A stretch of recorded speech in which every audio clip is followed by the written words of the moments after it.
Hey guys, welcome to the channel. I'm just gonna give you a quick tour of my ant shed right now. This here is my massive multi-colony tank.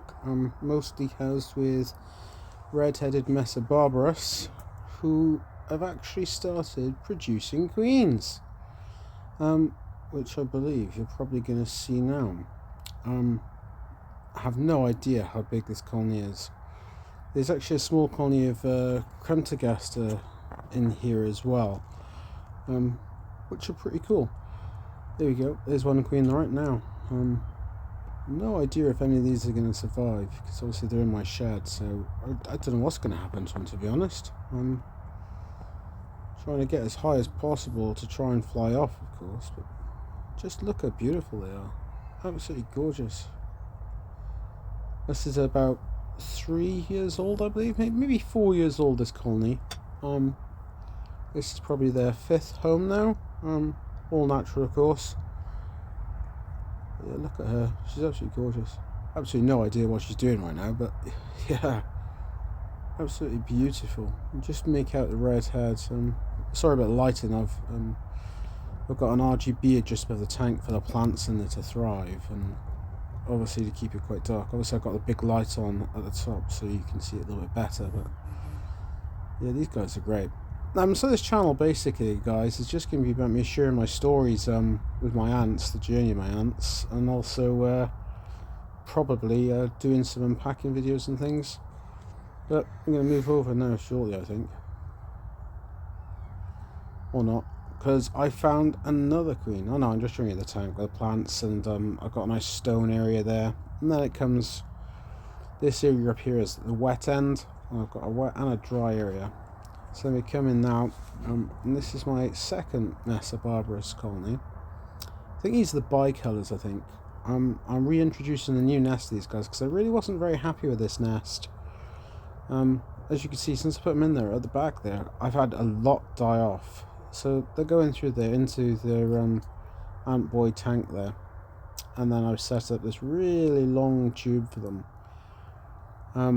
They'll go right across it, and it's coming up right past the other side of the shed. So I've got to connect it there in case I want to connect something else to it. And they're going into this ant boy nest. It's actually a custom.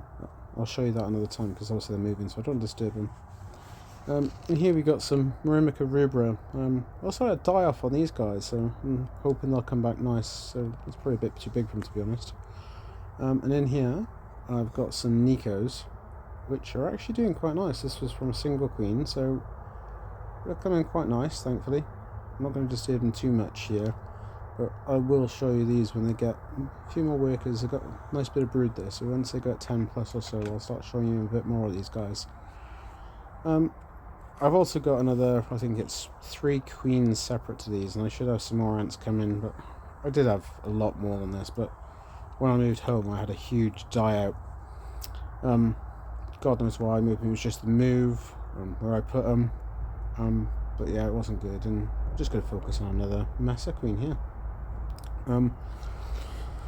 But yeah, this channel's just going to be a bit of fun for you guys, I hope.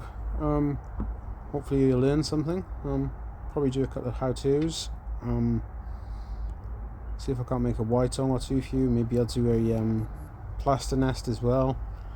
But it's just mostly going to be a nice little diary of my ants. Especially these guys, because these are great. I just can't help watching these. I love these messes. They're definitely my favourite genius of ants. You know, seed collectors, just leave them on their own with a bunch of seeds, and they actually thrive. That's pretty much what I do with these guys. Also, I throw them some protein in, but and obviously water. You've got to keep them watered. But most of the time, I just leave them alone, and these guys thrive so much. Last summer, I forgot to put some protection over the top of them to stop them from escaping, and they was actually going right across my garden into my front yard. Because there was some grass seed there, and they was taking the grass seed from my front yard back into this tank. It was amazing to see. There's lines and lines of them. And at one point, they actually made a satellite nest.